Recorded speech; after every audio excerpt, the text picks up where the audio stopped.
ಏನಪ್ಪ ಮಠಕ್ಕೆ ಆಗ್ತೀಯನಂತ ಕೇಳಿದ್ರು. ನನಗೇನು ಮನಸ್ಸಿಲ್ರಿ ಅಂತ ಹೇಳಿದೆ. ಮತ್ತು ಸ್ವಾಮಿಯಾಗಿ 8 ದಿವಸ ಇರವ್ ನೀ ಹಂಗಾಯಿರ. ಯಡಿಯೂರು ಸಿದ್ಧಲಿಂಗೇಶ್ವರಿಯಲ್ಲಿ ಮಠ ಕಟ್ಟಿದ್ರು ಹೇಳಂತ ಹೇಳಿದ್ರಿ. ಅವ್ರು ಕಟ್ಟಿಲ್ಲಪ್ಪ, ಅವ್ರು ಕಟ್ಟಿಲ್ಲ, ಅವ್ರು ಸುದ್ದಿ ಹೇಳಬೇಡ, ಕಾಲ ಬದಲಾಗೈತಿ, ಅಕ್ಕಿ ಏನೋ ಅಂತ ಕೇಳಿದ್ರು. 15-20 ವರ್ಷದಿಂದ ಒಬ್ಬ ಸ್ವಾಮಿಗಳು. ಮಠ ಅಂದ್ರೆ 2 ಶಬ್ದ ಅದಾವು. ಮನಸ್ಸಿನ ಟಕ್ಕತನವನ್ನು ಕಳ್ಕೊಂಡಂಥ ನಿಜವಾದ ಸನ್ಯಾಸಿ ಯಾವಿರ್ತಾನೆ ಅದು ಮಠ.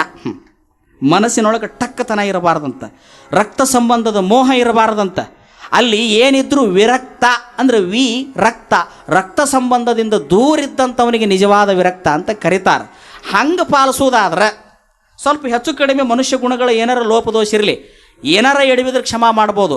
ಆದರೆ ಯಾರೋ ಮಾಡಿಟ್ಟ ಸಂಪತ್ತು, ಯಾರೋ ಮಾಡಿಟ್ಟ ಆಸ್ತಿ, ಯಾವನೋ ಒಬ್ಬ ಕರ್ತೃ ತನ್ನ ತಪಸ್ಸಿನ ಬಲದಿಂದ ತನ್ನ ಭಕ್ತರನ್ನು ಸೆಳೆದಿರ್ತಾನ, ಅವ್ರ ಗದ್ದಿಗಾಗಿರ್ತಾವ. ಆ ಗದ್ದಿಗೆಗೆ ನಡ್ಕೊಳ್ಳುವಂಥ ಭಕ್ತರು ಭೂಮಿ ಕೊಟ್ಟಾರ, ಸೀಮೆ ಕೊಟ್ಟಾರ, ಪರಂಪರೆ ಭಕ್ತರಿರ್ತಾರ. ನಮ್ಮಂಥವ್ರೋಗಿ ನೆಟ್ಟಗೆ ಕುಂತು ಭಕ್ತರು ಭಾಳ ದೊಡ್ಡವರು, ಸ್ವಾಮಿ ಎಲ್ಲಿ ಹುಟ್ಟಿರ್ತಾನೆ ಏನು ವಿಚಾರ ಮಾಡೋದಿಲ್ಲ, ಆತ ಗುರು ಆಗ್ಯಾನಂದ್ರೆ ಕರ್ಕೊಂಡು ಬಂದು ಎಲ್ಲ ಅವನ ಹೆಸರಲ್ಲಿ ಬರೆದು ಕೊಟ್ಟವನು ಮಠಕ್ಕೆ ಕುಂದ್ರಿಸಿ ಈತ ನಮ್ಮ ಗುರು ಅಂತ ಒಪ್ಕೊಂತಾರಲ್ಲ, ಚಲೋ ಭಕ್ತರು ಎಂಥವ್ರು. ಈ ನಾಡಿನಲ್ಲಿ ಭಕ್ತರು ನಾವು ಭಾಳ ಗೌರವಿಸಬೇಕಾಗ್ತದೆ. ಸ್ವಾಮಿ ಯಾರು ಕೊಡ್ತಾರೆ? ಇಷ್ಟೆಲ್ಲ ಬಂದು ಅವ್ರ ಪಾದಕ್ಕೆ ಇಟ್ಟು ಬಿಡ್ತಾರೆ. ನೀವು ಕಾಲಿಲೆ ತೋರಿಸ್ರಿ ಬಿದ್ದು ನಾವು ತೆಲಿಲೆ ಮಾಡ್ತೇನೆ ಅಂತಾರೆ ಸಂಸಾರಿಕರು.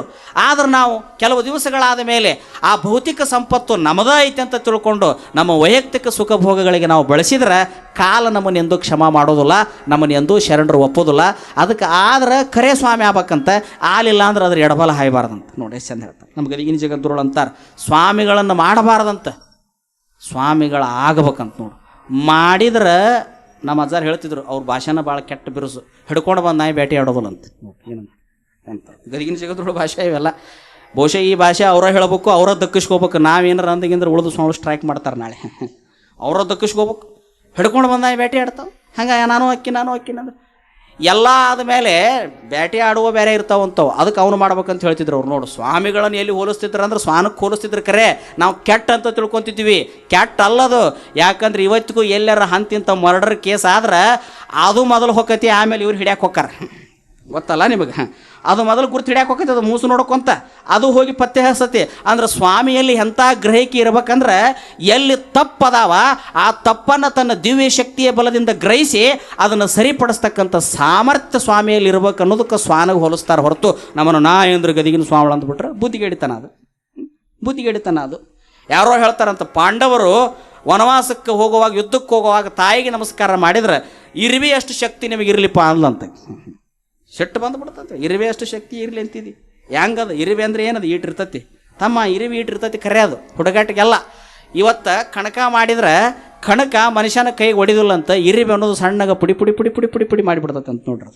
ಅಂದ್ರೆ ಇರುವೆ ಅಷ್ಟು ಶಕ್ತಿ ನಿನಗಿರಲಿ ಅಂದ್ರೆ ನೋಡಾಕೆ ಇರುವೆ ಈಟ ಐತಿ ಖರೆ, ಆದ್ರೆ ಅದಕ್ಕೆ ಎಷ್ಟು ಜ್ಞಾನ ಐತಿ ಅಂದ್ರೆ ಕೆಟ್ಟ ಆಸೆ ಐತಿ ಅಂತ, ನೋಡಾಕೆ ಇಟ್ಟ ಐತಿ ಅಂತ ಇರುವೆ ಬೆಟ್ಟದಷ್ಟು ಆಸೆ ಇಸ್ಕೊಂಡು ಕೂತತಿ ಅಂತ. ಅದಕ್ಕೆ ತಾಯಿ ಇರುವೆ ಅಷ್ಟು ಶಕ್ತಿ ನಿನಗಿರಲಿ ಅಂತ ತಿಳ್ಕೊಂಡು ಆಶೀರ್ವಾದ ಮಾಡ್ಯಾಳಂದ್ರೆ ಅದ್ರ ಹಿಂದೆ ಏನೈತಿ ಅಂದ್ರೆ ಇರುವಿಗೆ ಯಾವ ಗುಣ ಐತಿ ಅಂದ್ರೆ ಮಧುರ ಗುಣವ ಇರುವೆ ಬಲ್ಲುದು ಅಂತ ಹೇಳ್ತಾನೆ ಮಡಿವಾಳ ಮಾಚಯ್ಯ. ಅಂತ ಅದ್ಭುತ ಮಾತು.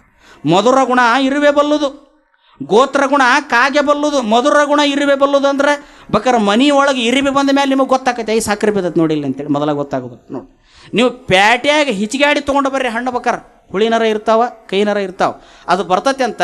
ಹಣ್ಣಿನ ಗಿಡದ ಬೇರೆ ಕಸ್ತೈತೆ ಅಂತ, ಬಡ್ಡಿಗೆ ಕಸ್ತೈತೆ ಅಂತ. ಯಾವ ಟೊಂಗಿ ಒಳಗೆ ಎಲ್ಲಿ ಹಣ್ಣು ಆಗೈತೆ ಅದ ಜಾಗಕ್ಕೆ ಹೋಗತ್ತೆ ಅಂತದು. ಅಪ್ಪಿ ತಪ್ಪಿ ಹಣ್ಣು ಆಗಿಲ್ಲ ಅಂದ್ರೆ ಹಣ್ಣು ಆದ್ಮೇಲೆ ನೋಡಿದ್ರೆ ಅತ್ತಾಳೆ ಮ್ಯಾಗ ಇರೋದು ಬೇಡ ಅಂತೈತೆ ಅಂತ. ಯಾವುದು? ಈಟ ಇರುಬಿ. ನೋಡ್ರಿ ಮಧುರ ಗುಣವ ಇರುವೆ ಬಲ್ಲು. ಸುಮ್ಮನೆ ಒಂದು ಘಟನೆ ಹೇಳ್ತೀನಿ ನಿಮಗೆ.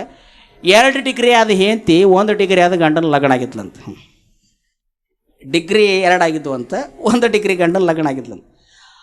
ಅವನು ಪಾಪ ಎಲ್ಲ ಕಡೆ ಹುಡುಕಾಡಿದ್ದೆ, ಸಿಕ್ಕಿದ್ದಿಲ್ಲ. ಲಗ್ನ ಆಗುವಾಗ ಬಾಂಡ್ ಮೇಲೆ ಸಹಿ ಆಗಿತ್ತಂತ. ನಾನು ವಾರದಾಗ 3 ದಿವಸ ಅಡುಗೆ ಮಾಡಾಕಿ, ಇನ್ನು 4 ದಿನ ನೀನೇ ಮಾಡ್ಕೊಳ್ಳೋದು. ಯಾಕೆ? ನಾನು 2 ಡಿಗ್ರಿ ಆಗ್ಯಾವ. ವಾರದಾಗ 3 ದಿವಸ ಅಟ ನಾ ಚಹಾ ಕಾಫಿ ಮಾಡಿ ಕೊಡಾಕಿ, ಇನ್ನು 4 ದಿವಸ ನೀನೇ ಮಾಡ್ಕೊಳ್ಳೋದ. ಯಾಕೆ? ನಾನು 2 ಡಿಗ್ರಿ ಆಗ್ಯಾವ. ಕೊನೆಗೆ ಅವ ಅಂದಂತ ಆದ್ರಾಗ ಓದಕ್ಕೆ ಬಾ ಅಂತ ತಿಳ್ಕೊಂಡು ಮಾಡ್ಕೊಂಡು ಹೋದ.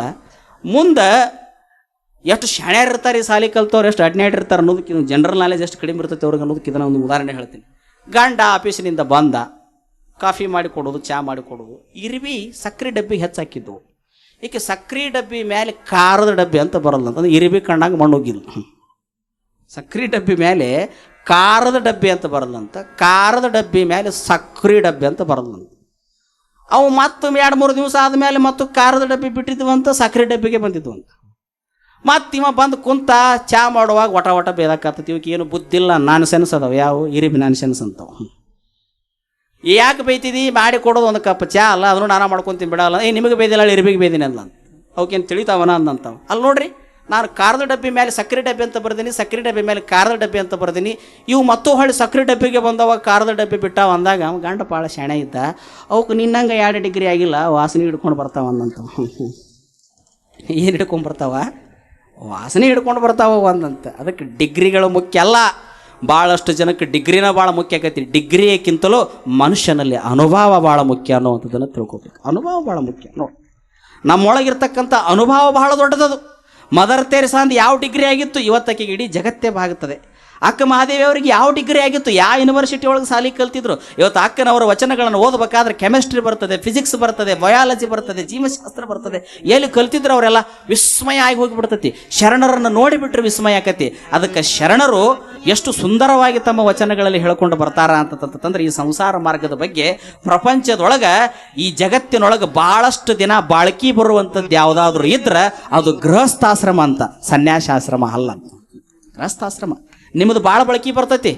ನಮ್ಮ ಚಲೋ ಯಾವಾರ ಬಂದ್ರೆ ಹೊಕ್ಕತಿ, ಚಲೋ ಬರಲಿಲ್ಲ ಅಂದ್ರೆ ಖಾಲಿ ಉಳಿತೈತಿ ಜಾಗ ಐತಿ. ಒಬ್ಬ ಚಲೋ ಸ್ವಾಮಿ ಹಂಗೆ ಹೋಗಿಬಿಟ್ಟ. ಚಲೋ ಸ್ವಾಮಿ ಇದ್ರೆ ತೊಗೊಂಬಂದು ಮಾಡ್ತಾರೆ, ಇಲ್ಲಿದ್ರೆ ಕಮಿಟಿ ಮಾಡಿ ಹೋಗದ್ ಬಿಡ್ತಾರೆ. ನೋಡೋಣ ಸ್ವಲ್ಪ ಸ್ವಾಮಿಗಳು ಚಲೋ ಸಿಕ್ಕಾಗ ತಂದು ಮಾಡೋಣ ಅಲ್ಲಿ ಮಠ, ಗದ್ಗಿ ಮ್ಯಾಗ ನಡೆಸ್ಕೊಂಡು ಹೋಗ್ಬಿಟ್ರಿ ಮಠ ಅಂತಾರೆ. ಅಂದ್ರೇನು, ಸ್ವಾಮಿಗಳು ಸಿಗೋದು ಬಹಳ ದುರ್ಲಭ.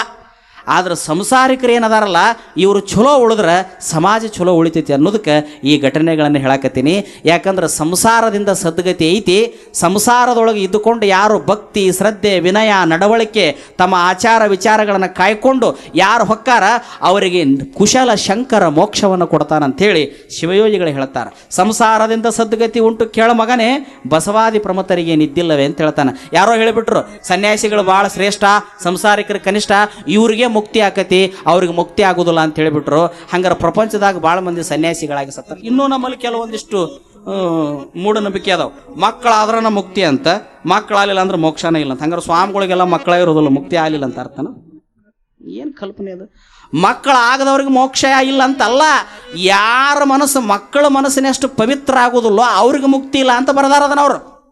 ಇವ್ರು ಏನು ಬರೆದು ಬಿಟ್ರು, ಯಾರು ಹೊಟ್ಟೆಯಾಗ ಮಕ್ಕಳಾಗೋದಿಲ್ಲ ಅವ್ರಿಗೆ ಮುಕ್ತಿ ಇಲ್ಲ ಅಂತ. ಅಲ್ಲೇ ಇವನು ಎಂಥ ಮೂರ್ಖತನ ಇದು. ಅದಕ್ಕೆ ಹೇಳೋದು ಬರೋಬ್ಬರಿ ಕರೆಕ್ಟ್ ಹೇಳಬೇಕು, ತಿಳ್ಕೊಳ್ಳೋದು ಬರೋಬ್ಬರಿ ಕರೆಕ್ಟ್ ತಿಳ್ಕೊಬೇಕಂತ. ಅದು ಹಂಗೆ ಅಲ್ಲದು.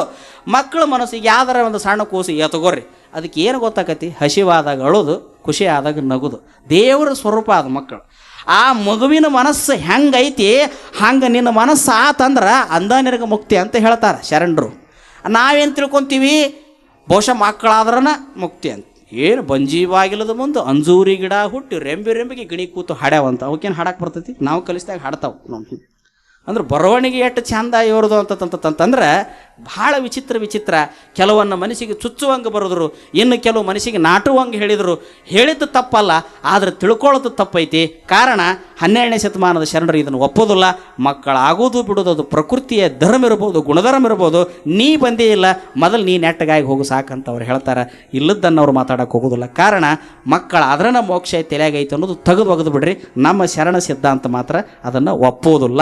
ನಿನ್ನ ಮನಸ್ಸು ಪವಿತ್ರ ಆತಂದ್ರೆ ಅದ ನಿನಗೆ ಲಿಂಗಯ್ಯ ಕೊಡುವಂಥ ಮುಕ್ತಿ ಅಂತೇಳಿ ವಚನಕಾರರು ಹೇಳ್ತಾರೆ.